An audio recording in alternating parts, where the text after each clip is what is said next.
There is no surprise left. You know how they take their coffee, what they will order, the specific way they will sigh when the bill arrives. This knowledge is not boredom. It is intimacy so complete that its completeness feels like breathing, necessary, constant, invisible until its interruption. When Valentine's Day arrives after years together, you do not attempt novelty, you honor familiarity. You celebrate not what you discover, but what you have built. Not the mystery of beginning, but the security of continuation. Not the promise of future, but the accumulation of past that past's persistence makes present. By the end of this video, you will understand why your celebration's predictability is achievement, why your partner's knownness is gift, and how your generation's specific relationship to time has created capacity for love that love's novelty cannot capture. The architecture of long Gen X love is built on survival.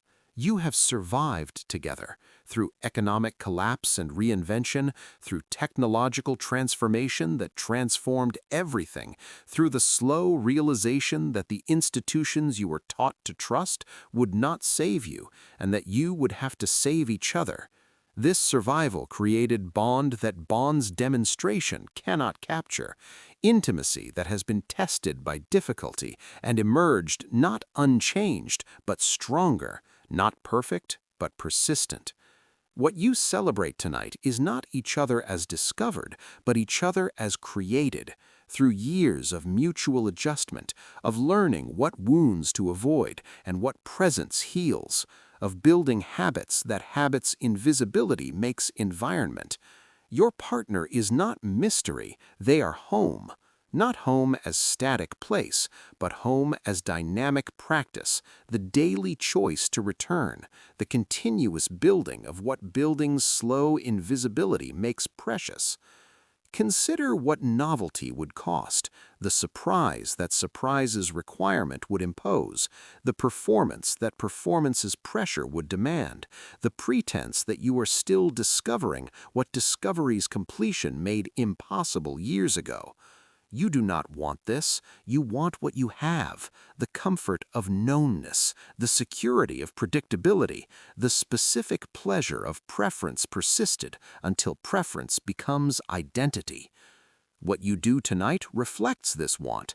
Perhaps the same restaurant you have visited for years, where the staff knows your order and the ritual of return is itself the celebration. Perhaps the meal you cook together, the division of labor so practiced it requires no discussion, the competence of collaboration that difficulty's early survival made possible. Perhaps the explicit acknowledgement that explicitness's rarity makes powerful. I am still here. I still choose this. The future I imagined with you is the future we built, and it is better than what I imagined because it is real. This acknowledgement is not romantic by conventional measure. It does not produce physiological emergency that culture calls love. It produces something else, something quieter, something more durable, the recognition of being known completely and chosen anyway. The security of love that no longer requires performance because it has become atmosphere. The freedom that comes from intimacy that difficulty tested and time confirmed. What makes your celebration specifically Gen X is its relationship to irony and sincerity. You are capable of mocking the holiday while participating in it, of recognizing its commercial construction while finding genuine meaning within it, of refusing its pressure while acknowledging what its acknowledgement makes possible. This double consciousness does not diminish your celebration, it deepens it, making your participation choice rather than compliance, your meaning constructed rather than imposed, your love real because recognized as constructed rather than false because pretending to be natural. Your years together are not visible to others. They do not produce content for post, evidence of successful relationship, proof that your love deserves recognition. They produce only what they produce: the capacity to be known, the security of being chosen, the specific intimacy that intimacy's invisibility makes precious precisely because it cannot be shared. Tonight you will do what you do. Continue practice that practice's continuation is itself the gift. Honor familiarity, that familiarity's comfort indicates achievement. Celebrate not what you might discover, but what you have built through persistence, that persistence's difficulty made meaningful. What you avoid is the trap. That trap's visibility makes it no less trapping. The pursuit of novelty, that novelty's pursuit prevents depth.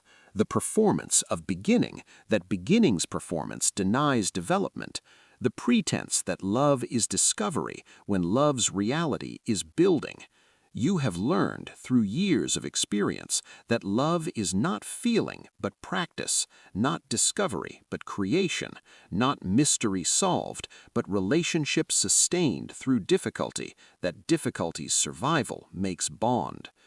Your partner's knownness is not limitation, it is foundation, the specific ground on which you build, the particular presence that presence's persistence makes environment, the love that love's daily practice makes indistinguishable from life itself. You do not want surprise, you want continuation. You do not want mystery, you want recognition. You do not want future promise, you want present persistence. This want is not failure of imagination, it is success of love, love that has become what it aspired to become, environment, atmosphere, the air you breathe together without requiring announcement of its necessity. What you offer each other tonight is not gesture, but history. Not the history of this day, but the history of all days, the accumulation of choice and persistence and forgiveness that forgiveness's practice makes possible. This offering cannot surprise because it is already known. It cannot impress because it is already possessed. It can only be acknowledged, recognized, celebrated for what it is, the achievement of love that time and difficulty have made real. This is how Gen X celebrates after years together, not through novelty that novelty's pursuit prevents depth, but through familiarity that familiarity's comfort indicates achievement, not through performance of beginning, but through acknowledgement of continuation, not through promise of future, but through recognition of present that present's persistence makes precious.